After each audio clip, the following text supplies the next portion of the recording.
Time news मध्ये मी कैलास सोनवणे आपले हार्दिक स्वागत करतो। सुरुवातीला पाहूया 24 तासातील ताज्या घडामोडी। भाजप महायुतीचे उमेदवार अनुप अग्रवाल यांचा धुळे शहर विकासाचा वचननामा प्रसिद्ध। राष्ट्रीय पत्रकार दिनानिमित्त धुळे तालुका मराठी पत्रकार संघाच्या कार्यालयात बाळशास्त्री जांभेकर यांच्या प्रतिमा पूजनाचा कार्यक्रम संपन्न।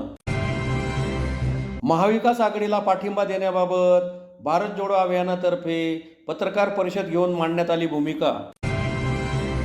आणि समाजवादी पार्टीचे उमेदवार इर्शाद जहागीरदार यांच्या प्रचारार्थ आयोजित कॉर्नर सभांना नागरिकांचा उत्स्फूर्त प्रतिसाद। आता बातमीपत्र विस्ताराने। धुळे शहर विधानसभा मतदारसंघाचे भाजप महायुतीचे उमेदवार अनुप अग्रवाल यांनी रविवारी पत्रकार परिषद घेऊन धुळे शहर विकासाचा वचननामा प्रसिद्ध करीत मोठ्या मताधिक्याने विजय करण्याचे धुळेकरांना आवाहन केले। धुळे शहर विधानसभा मतदारसंघाचे भाजप महायुतीचे उमेदवार अनुप अग्रवाल यांनी रविवारी पत्रकार परिषद घेऊन आपला वचननामा प्रसिद्ध करीत धुळेकरांनी मोठ्या मताधिक्याने निवडून देण्याचे आवाहन केले। धुळे शहराचा वचननामा मांडताना त्यांनी सांगितले की जेव्हा पांझरा नदीत अयोध्येची प्रतिकृती उभारली होती तेव्हा मी धुळेकरांना राम मंदिर श्रीराम सृष्टी उभारण्याचे वचन दिले होते। त्यानुसार धुळेकरांनी संधी दिल्यास 42 एकर जागेत श्रीराम सृष्टी उभारली जाईल। MIDC ला लागून 75 एकर जागा ही महापालिकेच्या ताब्यात आहे। त्या जागेवरील आरक्षण बदलून त्या ठिकाणी रामसृष्टी आम्ही उभारू शकतो। शासनाने नुकतीच स्वामीनारायण मंदिराला लळिंग नजीक मोठी जागा दिली आहे। त्या धर्तीवर देखील आपण शासनाकडून जागा घेऊन श्रीराम सृष्टी ठिकाणी उभारू शकतो। तर अतिशय सुंदर असे या शहरात आपण एक रामकृष्ण बांध तसेच गोंदूर विमानतळ विस्तार करून पुणे मुंबईसाठी नियमित हवाई सेवा सुरू व्हावी म्हणून केंद्र सरकारकडे नियमित पाठपुरावा केला जाईल। यासाठी लागणारी 1500 एकर जागा भूसंपादनासाठी पूर्णतः आपण प्रयत्न करणार असू। ही जागा आपल्याला काही करून ताब्यात घ्यायची आहे। त्याच्याशिवाय विमानतळाचा विस्तार होऊ शकणार नाही। विमानतळाचा विस्तार झाला, धावपट्टी वाढली तर नाईट लँडिंगची सोय होईल। तसेच शहरात मोठा उद्योग आणायचा आहे, परंतु आज शहरात 1 इंचही जागा उद्योगासाठी शिल्लक नाही। यासाठी रावेरपर्यंतची 1000 एकर जागा संपादन करावी लागेल। मनमाड इंदोर रेल्वे मार्गासाठी 18,000 कोटींचा निधी मंजूर झालेला असून धुळे नरडाणा पहिल्या टप्प्याचे काम सुरू आहे। फागण्याजवळ स्टेशनचे काम देखील चालू झालेले आहे। त्यामुळे आपण गुजरातशी जोडले जाऊ असेही त्यांनी सांगितले। तसेच शहरातील कृषी महाविद्यालयाजवळच कृषी विद्यापीठासाठी प्रयत्न केले जातील। ही मागणी जोरदारपणे लावून धरली जाईल असेही अग्रवाल यांनी सांगितले। त्याचप्रमाणे शहरात रोजगार वाढीसाठी विशेष प्रयत्न केले जातील। डिजिटल लायब्ररी, जनसेवा ॲप देखील तयार केले जाईल असे वचनही त्यांनी दिले। या प्रसंगी निरीक्षक आमदार मुकेश पटेल, माजी आमदार राजवर्धन कदमबांडे, महानगर जिल्हाध्यक्ष गजेंद्र आंबोळकर, माजी महापौर प्रदीप करपे, चंद्रकांत सोनार, डॉक्टर सुशील महाजन, सतीश महाले, शीतल नवले, आकाश परदेशी, कुणाल पवार, संजय गुजराती, विजय पगारिया, वैशाली सिरसाट, गुड्डू आईराव आदी उपस्थित होते।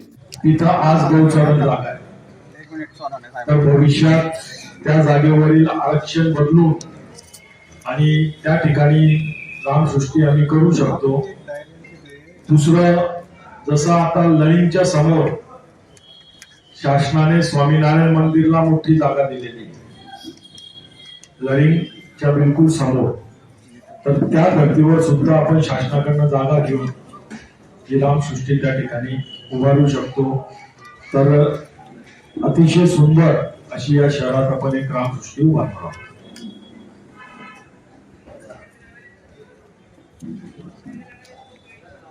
मंजूर केले 7 पाण्याच्या टाक्यांचे काम या शहरात चालू आहे।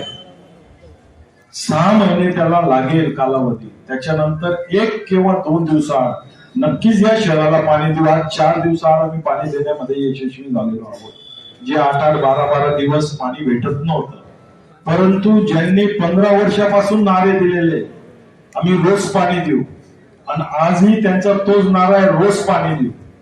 तर मला वाटतं का हे प्रश्न त्यांना जास्त विचारले पाहिजे, मला विचारण्यापेक्षा। मला व्हायचंय, मी झालेलो नाही। ज्या दिवशी होईल आणि नाही केलं तर नक्कीच तुमचा राग, तुमचा संताप माझ्यावर लागू नये। विकास महायुतीच्या माध्यमातून कसं करणार याविषयी आपण पत्रकार परिषद घेतली आणि आपला जो विजन आहे तो सुद्धा आपण आज आपल्या सर्वांच्या माध्यमातून जनतेसमोर ठेवलेला आहे। आणि भविष्यात धुळे शहराचं हे विजन नक्कीच आपण अंमलात आणू। हे कागदावर राहणार नाही, प्रत्यक्षात आपण हे सर्व राष्ट्रीय पत्रकार दिनानिमित्त धुळे शहरातील देवपुरातील गोंदूर रोडवरील धुळे तालुका मराठी पत्रकार संघाच्या कार्यालयात आद्य पत्रकार बाळशास्त्री जांभेकर यांच्या प्रतिमा पूजनाचा कार्यक्रम शनिवारी सायंकाळी संपन्न झाला. राष्ट्रीय पत्रकार दिनानिमित्त धुळे शहरातील देवपुरातील गोंदूर रोडवरील धुळे तालुका मराठी पत्रकार संघाच्या कार्यालयात बाळशास्त्री जांभेकर यांच्या प्रतिमा पूजनाचा कार्यक्रम शनिवारी सायंकाळी संपन्न झाला. तसेच ज्येष्ठ पत्रकार मुंबई सकाळचे संपादक स्वर्गीय सोमनाथ तानाजी पाटील यांच्या 7व्या स्मृती दिनानिमित्त अभिवादनही करण्यात आले. यावेळी उदगीर येथे झालेल्या पत्रकारांचे राज्यव्यापी पहिल्या साहित्य संमेलनात ज्येष्ठ पत्रकार व साप्ताहिक एकला चालोरेचे संपादक गोपी लांडगे यांचा जीवन गौरव पुरस्काराने सन्मान करण्यात आला. यात रोख 5,000 रुपये आणि सन्मान चिन्ह, शाल, श्रीफळ देऊन गौरवण्यात आल्याने त्यांचा राष्ट्रीय पत्रकार दिनानिमित्त धुळे तालुका मराठी पत्रकार संघाच्या वतीने सत्कार करण्यात आला. यावेळी धुळे तालुका मराठी पत्रकार संघाचे अध्यक्ष रोहिदास हाके, संचालक रणजित शिंदे, शिवाजी पाटील, हेमचंद पाकळे आदी उपस्थित होते. आज राष्ट्रीय पत्रकार दिनानिमित्त धुळे तालुका मराठी पत्रकार संघाच्या वतीने आज बाळशास्त्री जांभेकर यांच्या प्रतिमेस ची पूजा ज्येष्ठ पत्रकार श्री गोपीदादा लांडगे यांच्या सुहस्ते करण्यात आले. तसेच या कार्यक्रमासाठी आमचे पत्रकार संघाचे संचालक रणजित शिंदे, हेमचंद पाकळे, शिवाजी पाटील इत्यादी उपस्थित होते. तसेच आपले गोताण्याचे पत्रकार व मुंबई सकाळचे संपादक माननीय कैलासवासी सोमनाथ पाटील यांची 7वी पुण्यतिथी असल्याने त्यांच्याही प्रतिमेस पुष्पहार घालून त्यांना अभिवादन करण्यात आले. आणि तसेच आपले ज्येष्ठ पत्रकार गोपीदादा लांडगे यांना मागे मराठी पत्रकार परिषदेच्या उदगीर येथे नुकताच समाजभूषण पुरस्कार मिळाला. त्याबद्दल धुळे तालुका मराठी पत्रकार संघाच्या वतीने त्यांचा सत्कारही करण्यात आला. भारत जोडो अभियान महाराष्ट्र राज्यातर्फे विधानसभा निवडणुकीत महाविकास आघाडीला पाठिंबा देण्याबाबत अभियानाचे उत्तर महाराष्ट्र समन्वयक अविनाश पाटील यांनी धुळे येथे पत्रकार परिषद घेऊन भूमिका स्पष्ट केली. सिव्हिल सोसायटीचे प्रतिनिधित्व करणाऱ्या भारत जोडो अभियान महाराष्ट्र राज्यातर्फे विधानसभा निवडणुकीत महाविकास आघाडीला पाठिंबा देण्यात आला आहे. याबाबत अभियानाचे उत्तर महाराष्ट्र समन्वयक अविनाश पाटील यांनी धुळे येथे पत्रकार परिषद घेऊन भूमिका मांडली. त्यांनी आपली भूमिका मांडताना सांगितले की काही दिवसापूर्वी महाराष्ट्राचे गौरवस्थान, स्वाभिमान व दीपस्तंभ ठरलेले छत्रपती शिवाजी महाराज यांचा पुतळा कोसळला. पण प्रश्न फक्त पुतळा कोसळण्याचा नाही, याबरोबरच खूप काही कोसळले. याआधी जमीनदोस्त करण्यात आला आहे. ते आहे महाराष्ट्रातील सभ्य सुसंस्कृत वातावरण, संत विचार, महात्म्यांनी मांडलेला समतावाद, स्त्रियांचा सन्मान, समृद्ध परंपरा, आर्थिक समृद्धी, सर्वसमावेशक वृत्ती, शिक्षणाची व पर्यावरणीय कास धरून चालणारा खरा विकास, महाराजांच्या दूरदृष्टीतून साकारलेलं रयतेचं राज्य, लहानग्यांचं भवितव्य, बेरोजगारी, शेतकऱ्यांच्या आत्महत्या, महिलांवरील अत्याचार, राज्याच्या डोक्यावर कर्जाचा बोजा, पक्ष फोडून चाललेले विकृत राजकारण सगळंच वाढतंय. कारण या महायुती सरकारकडे नियोजन, धोरण नाही. त्यांना फक्त सत्ता हवी आहे. ही अधोगती, कोसळती वाट, सर्व स्तरावरील धूप कशी रोखणार? महाराष्ट्र एका मोठ्या अरिष्टाला सामोरा गेला आहे, जात आहे. ही निवडणूक महाराष्ट्र वाचवण्यासाठी तितकीच विशेष आहे, हे आपण लक्षात घेतले पाहिजे. या पार्श्वभूमीवर कुठे नेऊन ठेवलाय महाराष्ट्र माझा, हा प्रश्न या निवडणुकीत ऐरणीवर असणार आहे. या निवडणुकीत भाजप, फडणवीस आणि महायुती कोणत्याही प्रकारे महाराष्ट्राची सत्ता सोडणार नाहीत. त्यांना इथे भ्रष्टाचार करून खोके भरण्यासाठी येथील सत्ता हवी आहे. साम, दाम, दंड, भेद अशी कोणतीही सर्व तंत्र त्यांना व्यजन नाही. हुकुमशाही व्यवस्था आणणे हा संघ परिवार व भाजपच्या डिझाईनचा भाग आहे. म्हणून ही सर्वात घातक राजवट आहे. महाराष्ट्राच्या वैभवशाली आणि शेकडो वर्ष जुन्या अशा पुरोगामी परंपरात ते संपवायला निघालेत, संविधान संपवायला निघालेत. म्हणून त्या विरोधात एकजुटीने लढायला हवे. म्हणून भारत जोडो अभियान महाराष्ट्र राज्यातर्फे महाविकास आघाडीला पाठिंबा देण्यात आला असल्याचे पत्रकार परिषद घेऊन सांगण्यात आले. यावेळी तुषार गांधी, अविनाश पाटील, डॉक्टर NK ठाकरे आदी उपस्थित होते.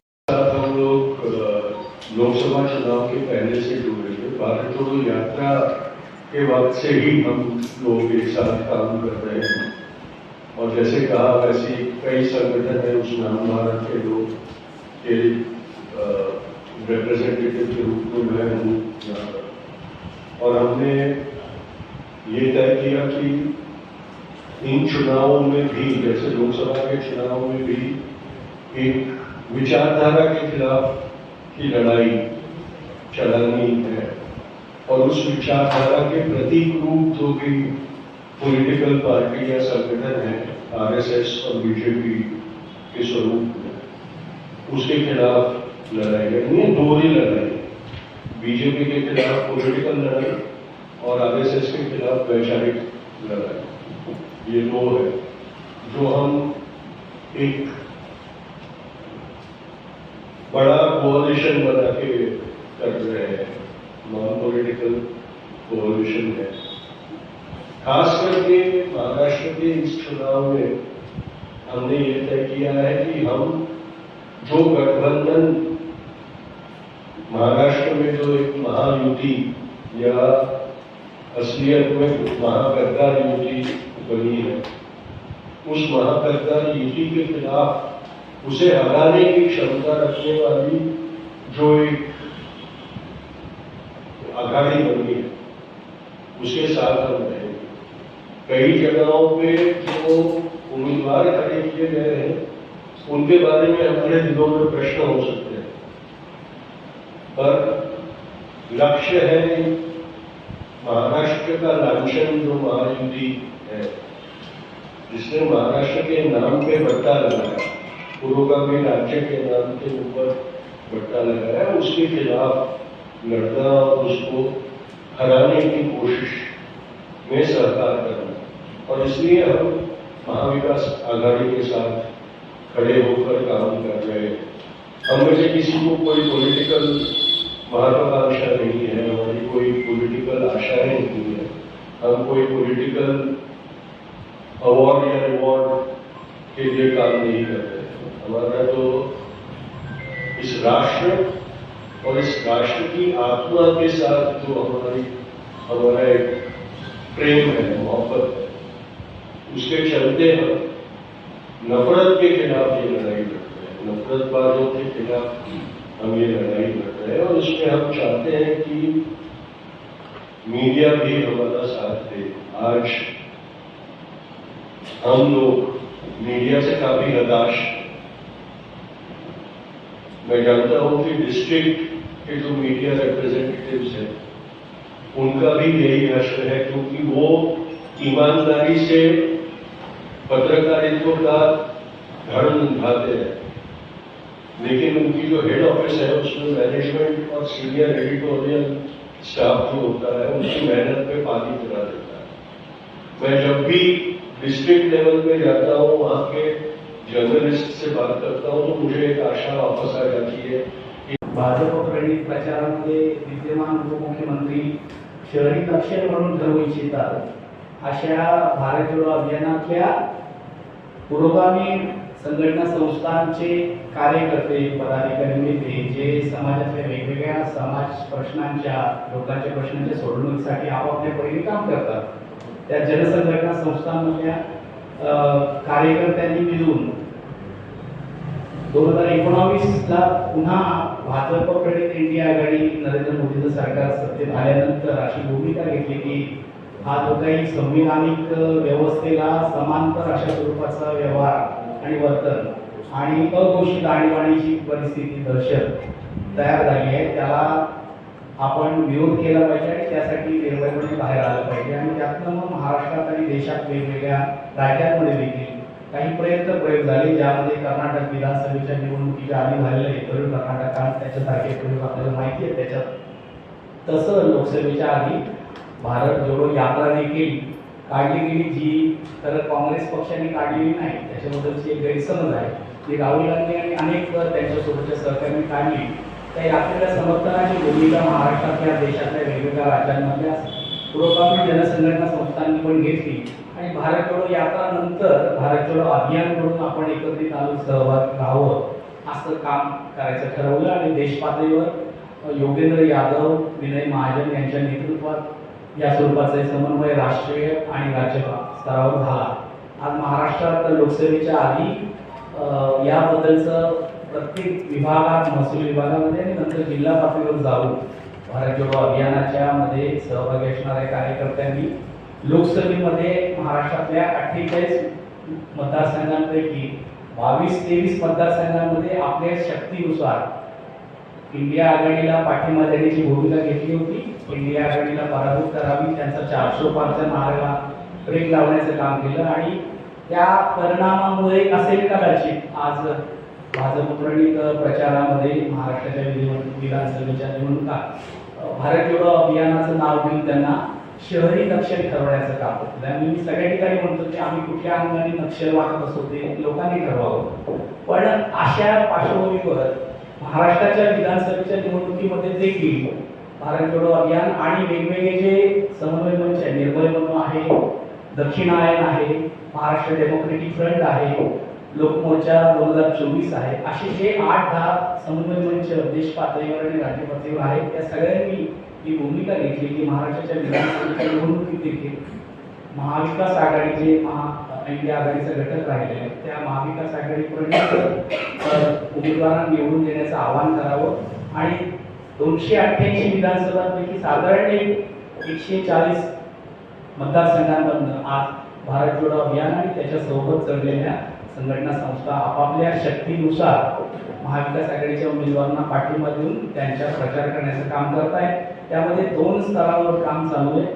आपल्याला जी प्रसिद्धी पत्रक दिले त्याच्यामध्ये त्याचं नमूद केलंय की एकतर निवडणुकीची प्रक्रिया जी आहे त्याच्यातली कायदेशीरता, त्याच्यातल्या तांत्रिकता, यंत्रणा, त्यांच्या जबाबदाऱ्या, त्यांचे अधिकार आणि त्यामध्ये मतदार, उमेदवार, पक्ष, प्रतिनिधी हे सगळे कशा पद्धतीचा सहभाग आणि हस्तक्षेप करू शकतात हे समजलं पाहिजे. याच्याविषयी निरक्षरता राजकीय पक्षांमधल्या कार्यकर्त्यांमध्ये पण आहे, सामाजिक संघटनांमधल्या कार्यकर्ते, हे सगळं काम एका बाजूला करणं आणि दुसऱ्या बाजूला समाज मत, मतदार नागरिकांचं मत तयार करणं, त्याला योग्य पद्धतीने निर्णय घेऊन मत देण्यासाठी सक्षम आणि तयार करणं. धुळे शहर विधानसभा मतदारसंघाचे समाजवादी पार्टीचे उमेदवार इर्शाद जहागीरदार यांच्या प्रचारार्थ शालिमार हॉल जवळ 100 फुटी रोड तसेच शनी मंदिर जवळ वाडी बकोर रोड देवपूर येथे झालेल्या कॉर्नर सभेत नागरिकांचा उत्स्फूर्त प्रतिसाद लाभला. धुळे शहर विधानसभा मतदारसंघाचे समाजवादी पार्टीचे उमेदवार इर्शाद जहागीरदार यांच्या प्रचारार्थ 100 फुटी रोडवरील शालिमार हॉल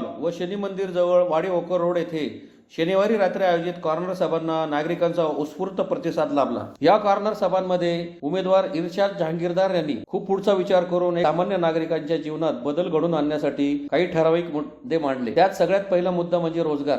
या धुळे शहरातील तरुण हा अतिशय हताश आहे. त्यांच्या हाताला काम नाही आणि इथल्या मागच्या झालेल्या लोकप्रतिनिधींनी या धुळेकर तरुणांसाठी आजपर्यंत कधीच कुठलाही प्रयत्न केला नाही, परंतु 5,000 रोजगार निर्माण करण्याचा प्रयत्न करणार. तसेच या शहरात प्रचंड मोठ्या प्रमाणात भ्रष्टाचाराचे साम्राज्य उभे आहे. ते साम्राज्य मोडीस काढून भ्रष्टाचार रोखायचा आहे आणि गेले अनेक दशके या धुळे शहरात मेडिकल इमर्जन्सी आल्यास इथून मुंबई किंवा पुण्याला पेशंट न्यावे लागते. त्यासाठी धुळे शहरात एक 100 बेडचे सरकारी सुपर मल्टी स्पेशालिटी हॉस्पिटल निर्माण करणे, या शहरातील गरीब गरजू विद्यार्थ्यांसाठी 10 वर्ल्ड क्लास शाळा उभारणे, इथल्या मुलींसाठी 11वी ते पोस्ट ग्रॅज्युएट पर्यंत गर्ल्स गव्हर्नमेंट कॉलेजची निर्मिती करणे आणि त्या कॉलेजमध्ये प्रिन्सिपल ते शिपाईपर्यंत सगळे कर्मचारी हे महिला असतील. एका पुरुषालाही तेथे प्रवेश नसेल, जेणेकरून या धुळे शहरातील तरुणींना टवाळखोरांपासून मुक्ती मिळेल आणि तरुणी उच्च दर्जाचे शिक्षण घेऊन या धुळे शहराचे नाव लौकिक साता समुद्रापार करू शकतील. धुळे शहरामध्ये कुठलीही विरंगुळा करण्यासाठी किंवा एखादा सुट्टीचा दिवस आनंदाने घालवण्यासाठी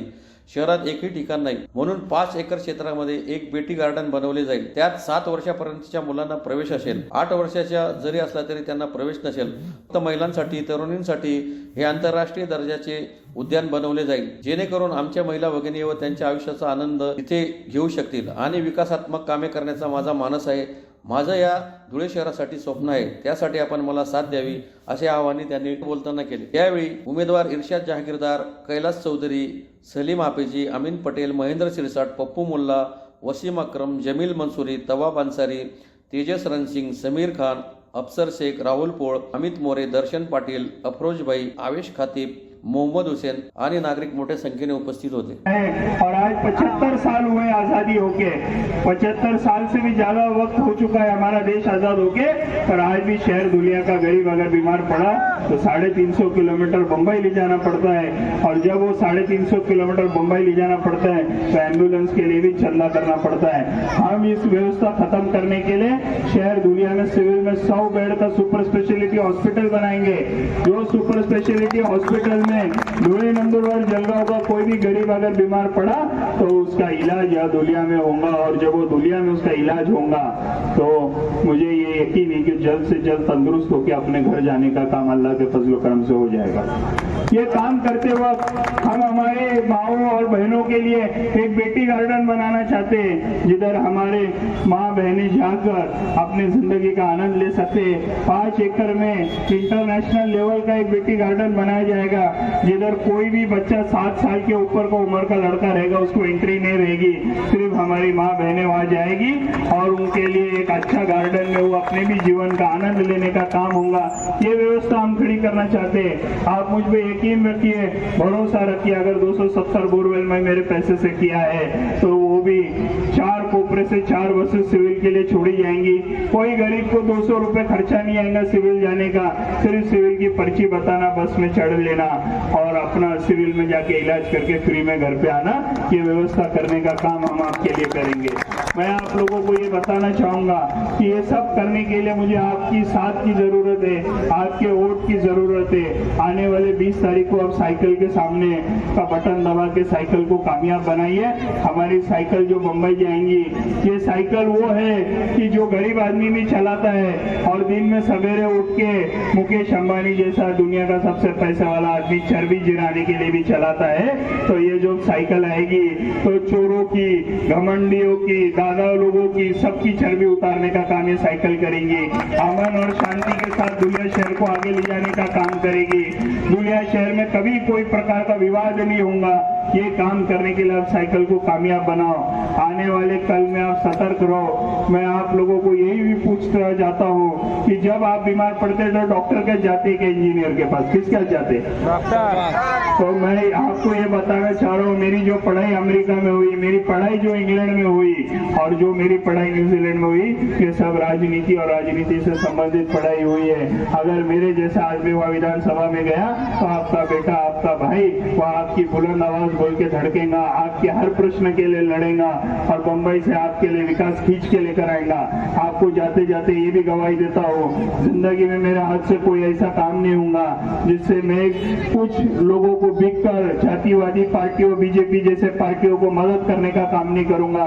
विधानसभा में, विधान परिषद और राज्यसभा के चुनाव में कभी बीजेपी को अपना वोट बेचूंगा नहीं। इधर से आपके वोट पे चुन के जाके वोट बेचने का काम करूंगा नहीं। और बहुत लोगों ने मेरे बारे में गलत अफवाह उठाई है। आज वो एक वीडियो भी हमारा फेसबुक पे और सब जगह आ चुका है। मैंने मेरी सफाई दिया है और सफाई ऐसे जगह से दिया है कि जो दुनिया में सबसे मुकद्दस सरजमीन है वहां से मैंने सफाई दिया है। आप भरोसा करिए, यकीन करिए, आपका भाई बेटा आपको जिंदगी में कभी रुसवा होने नहीं देगा। और आपको लगा कि इरशाद जागीरदार ने कभी आपके साथ गलत काम किया है तो आप आपके पैर में की चप्पल भी निकाल सकते। मेरे लिए ये आपको अधिकार देते हुए जाता हूँ और फिर आपसे एक बार अपील करता हूँ कि आने वाले 20 तारीख को आप साइकिल के सामने बटन दबाओ, साइकिल को कामयाब करो। देखो कमल का फूल टूट के पड़ा है, मशाल भी बुझ गई है और जो मशाल पे खड़ा है उसके बारे में तो आप सब जानते हैं। उसको मैं बोलना चाहूंगा, अरे बावले, ये देश के मुसलमान मौलाना आजाद की एक बात पे रुक गए थे कि ये देश तुम्हारा है। मौलाना आजाद ने बोले थे इधर तुम्हारे बाप दादा की हड्डियां गड़ी है और तू हमको बोल रहा है क्या वंदे मातरम बोलो, नहीं तो तुम्हारे देश में जाओ। तो ऐसे भी जो नवे सेक्युलरिटी का चोला ला के आ रहे हैं, ये लोगों से भी आप सावधान रहना और इनको कभी कामयाब होने न देना, क्योंकि एक बार वो वहां जाएंगे तो वो अपने असली रंग दिखाएंगे। ये आपको बताता हूँ और आपसे गुजारिश करता हूँ कि 20 तारीख को साइकिल को कामयाब बनाओ। ये साइकिल आपके लिए विकास खींच के लाएंगी।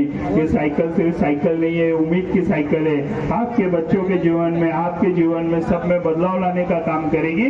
यही आपको गवाही देता हूँ और मेरे 2 शब्द खत्म करता हूँ। जय हिंद, जय महाराष्ट्र, जय समाजवाद। पुन्हा एक नजर ठळक घडामोडींवर। भाजप महायुतीचे उमेदवार अनुप अग्रवाल यांचा धुळे शहर विकासाचा वचननामा प्रसिद्ध। राष्ट्रीय पत्रकार दिनानिमित्त धुळे तालुका मराठी पत्रकार संघाच्या कार्यालयात बाळशास्त्री जांभेकरांच्या प्रतिमा पूजनाचा कार्यक्रम संपन्न। महाविकास आघाडीला पाठिंबा देण्याबाबत भारत जोडो अभियानातर्फे पत्रकार परिषद घेऊन मांडण्यात आली भूमिका। आणि समाजवादी पार्टीचे उमेदवार इरशाद जागीरदार यांच्या प्रचारार्थ आयोजित कॉर्नर सभांना नागरिकांचा उत्स्फूर्त प्रतिसाद। याचबरोबर श्रीराम टाइम न्यूजचे बातमीपत्र संपले. दिवसभरातील ताज्या घडामोडींसाठी पाहत राहा श्रीराम टाइम न्यूज. भेटूया पुढील प्रसारणात. तोपर्यंत नमस्कार.